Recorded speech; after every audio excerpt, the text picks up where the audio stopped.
Friends, how are you? You absolutely have to watch this review. The film called 172 Days is an amazing Muslim melodrama. It was released in 2024. The ending is so emotional it even brings you to tears. Well then, let's watch it from start to finish in one breath. Let's go at the beginning of the film. The jamaat gathers for prayer. Here we see Amir, the main character, who is an imam, and in another place, we see a girl named Zira. She is at a nightclub with her friend. However, Zira feels uncomfortable and unhappy. It turns out her father passed away. Thinking about him, she falls into despair, takes a piece of glass, and tries to end her life. She is immediately taken to the hospital. The next day, Zira's older sister arrives at the hospital. After learning what happened, she scolds her. "Why are you all so weak? The youth of today? A little test and you immediately want to harm yourselves. Are you the only ones with problems?" Zira apologizes to her. The next day, her sister and her husband take Zira home. On the way, her sister says that their mother has returned. Zira hides the cuts on her arms and comes home. Their mother runs out. "I was so worried. When they told me some people had taken you, I almost fainted." It turns out the sister told her a different story on purpose so she wouldn't worry. Their mother prays and wears a hijab.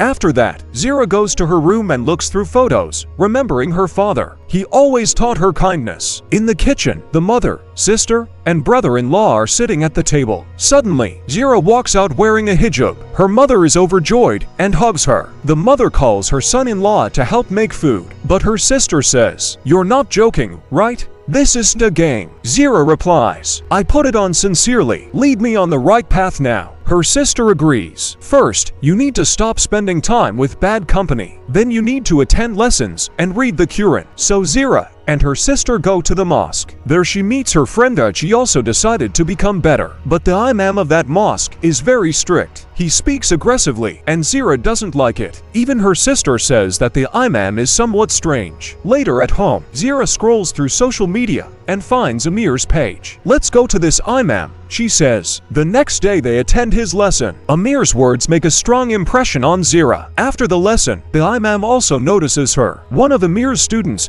who knows Zira well, calls her over and introduces her to him. Amir says, "I followed you on Instagram, but you didn't follow me back." After that, they begin messaging on social media. Zira attends his lectures all the time. At home, she helps her mother cook. One day she is alone at home. The doorbell rings. It's Nikki, her friend from the nightclub. She yells, "Why aren't you answering my calls? You really got on the right path, huh?" Zira can't hold back and shuts the door. The next day, Zira walks with her friend from the mosque. Amir and his student come toward them. Amir asks for Zira's mother's phone number. He needs to talk to her. Zira doesn't understand why, but gives the number. In the evening, her mother, sister, and brother-in-law call Zira in. Her mother says that Amir phoned. He is a very good young man with wonderful manners. He asked for her hand in marriage. Her sister says, "You're still young, but on the other hand, you need your own imam." I'm all for it. Everyone supports the idea, but they leave the final decision to Zira. She agrees. A few days later, Amir, his brother, and his mother come to their home. Amir's mother takes Zira's hands and notices the scars,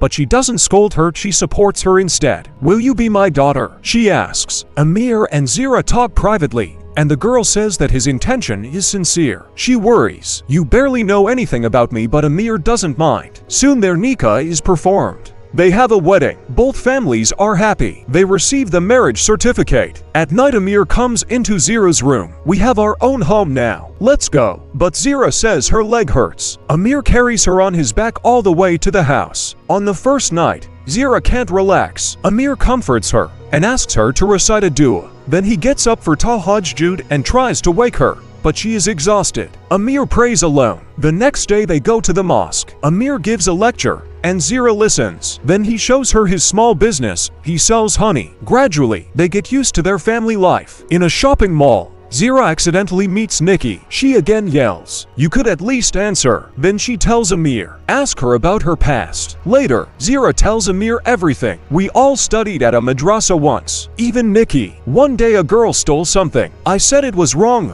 and they framed me. I thought that if this is what religion is, then it's better to leave. I abandoned everything. Only Nikki supported me." Remembering this, Zira becomes anxious again and can't sleep. Amir recites a dua and comforts her. Later, Zira shows Amir a test. She is pregnant. Amir is overjoyed. During the ultrasound, The doctor tells Zira she worries too much. As they leave, Amir suggests they don't tell anyone yet, but the joy doesn't last long. Zira begins to have severe pain. At the hospital, they say she lost the baby. She is devastated. Amir comforts her. Allah knows best. Maybe we are being given time to become wiser and better prepared. Time passes. Zira really wants to get pregnant again but can't. She cries. Amir is always by her side. One day she attends a women's gathering and listens to a sermon about patience. It gives her strength. At night, Amir takes her to the Jannat Begi Mosque. There is a celebration, lectures, and a warm atmosphere, as Zira loves it. They begin going there often. Now she wakes Amir for tahajjud. They pray together. Life becomes bright again. One day, a female preacher invites them to a podcast. During the recording, she asks Zira, "What do you think about polygamy?" Zira answers, "It is allowed. I can't say I'm against it, but my husband would never do that." As they leave, Amir says, "I will not take a second wife. I don't want to hurt you." Later they go to the cinema. As they come out, they see people running somewhere. It turns out Nikki is standing on the edge, about to jump.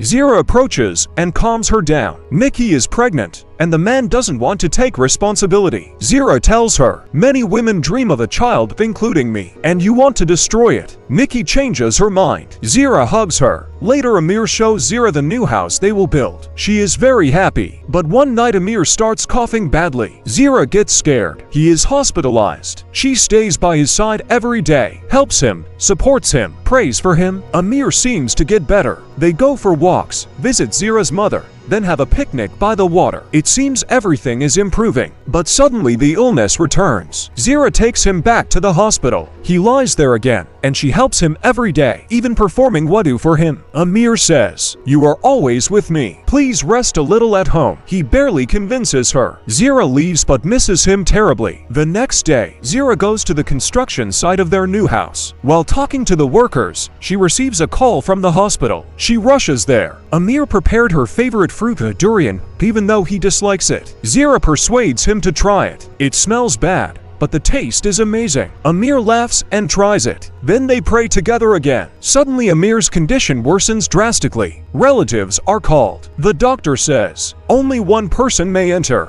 You have a little time." Zira goes in. Amir is already dying, struggling to breathe. She asks him to repeat the dua and recites the shahada. Amir recites the shahada and dies. Zira kisses his hand, walks out, and cries in a separate room. The relatives cry as well. They perform the janaza. Days pass, and Zira mourns. He was a wonderful husband. Nikki now wears a hijab too. Left alone, Zira remembers the beautiful moments with Amir. She takes a sheet of paper and writes 172 days, because all those 172 days she lived in a world of happiness. That is how the film ends.